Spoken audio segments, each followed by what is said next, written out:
Hey there, hope you're doing well.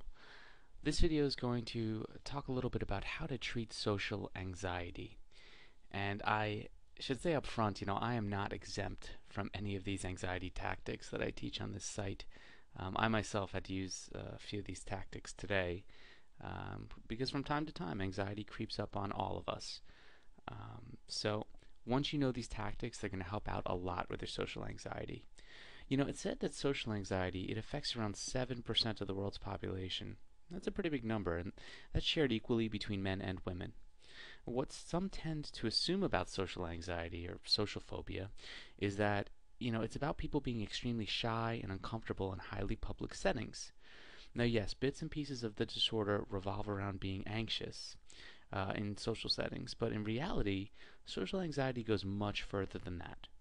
A lot of people affected by social anxiety, they can show increased irritability when they're feeling crowded or in a room of a lot of people. Or if you interact with a few people, you may feel upset or think that they're talking behind your back or something like that. And those simple interactions, they'll be played back in your mind over and over for days, for weeks. Be thinking about what you said and what the person thought of that. Did you hurt their feelings? Did you offend them? These thoughts, these irrational thoughts, they just run rampant in your brain. And I know because I showed these same signs of social anxiety disorder growing up, and they still creep up on me even today. And using the tips you're about to learn, you can kind of keep them in check. I was as shy as could be, and I didn't like talking to strangers or meeting new people or getting outside my comfort zone. I was paranoid. I constantly thought people were talking about me. And I've come to terms with most of my symptoms, and in some cases, I've been able to rid myself entirely of them.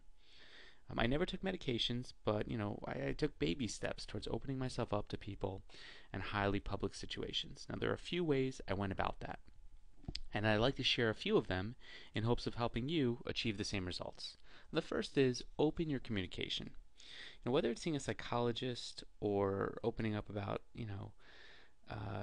by speaking to strangers at parties or, people you're unfamiliar with, extending your communication skills is key. And it's going to be extremely nerve-wracking at first, but it's necessary in order to build your confidence. And speaking of confidence, when you speak with people, you should use confidence-building gestures like eye contact, firm handshakes, and you should try to avoid folding your arms when communicating. I know that used to be a big problem of mine. I used to constantly fold my arms. You're kind of subconsciously separating yourself from the person you're trying to communicate with. And it can be kind of tough because, what do you do with your arms when you're talking with someone? You'll figure it out, but just try not to fold them if possible. Another really good tactic is, a social job environment. I used to be so hesitant to get a job in high school that my parents finally told me if I wanted a car, I had to get a job. And I remember being just a total slacker working at the grocery store.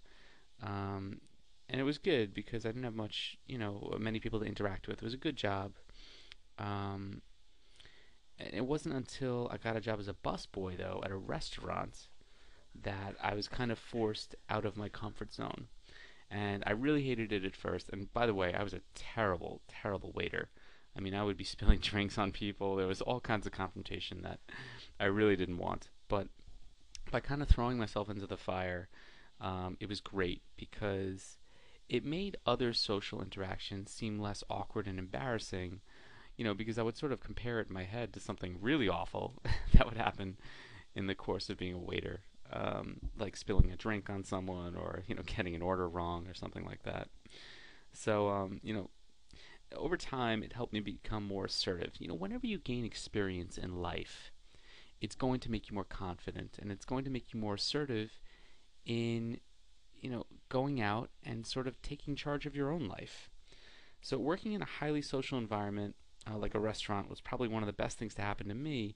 You don't have to jump right into the deep end of the pool, but you should sort of find a way to be in a more social, everyday situation, whether it be a job or community service or just helping someone or put yourself out there.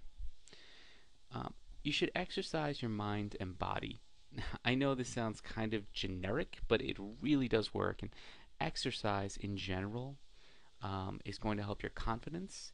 It's just going to make you feel better about yourself. Um, and by working your thoughts and ideas, by putting them all into motion, by physically exerting them, you'll be able to get out some of that social anxiety or just some of that general anxiety.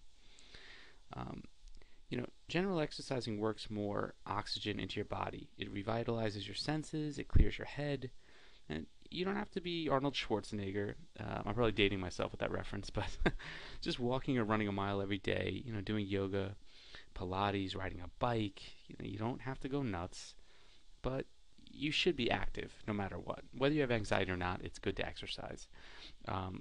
You may as well kill two birds with one stone, exercise and decrease your anxiety.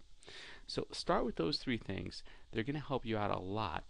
And I highly recommend, if you haven't checked it out already, you check out my acclaimed video on my website.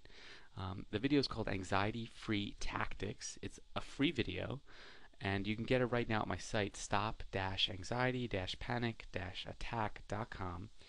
And it's going to give you just really, really great tips on how to overcome social anxiety, depression, nocturnal panic attacks, general panic attacks, just a whole host of general anxiety and panic symptoms. Because really, anxiety, it's holding you back from your life. And, I'm guilty of this myself. I've lived through so much of my life letting anxiety sort of um, just repress me and stop me from, experiencing life and making connections with other people. And once you learn these tactics, it's really going to sort of break the chains and set you free. Um, and I've been so happy with the feedback. If you're watching this and you're one of my constant readers and video watchers, thank you so much for all the positive feedback, especially on this Anxiety Free Tactics video. I know it's helped a lot of people out there, and if you are watching this for the first time, I know it's going to help you too. So go ahead to the site. You just have to sign up for the free video, and you're going to start benefiting from it in minutes. So other than that, have a great day, and I'll see you on the next one. Bye-bye.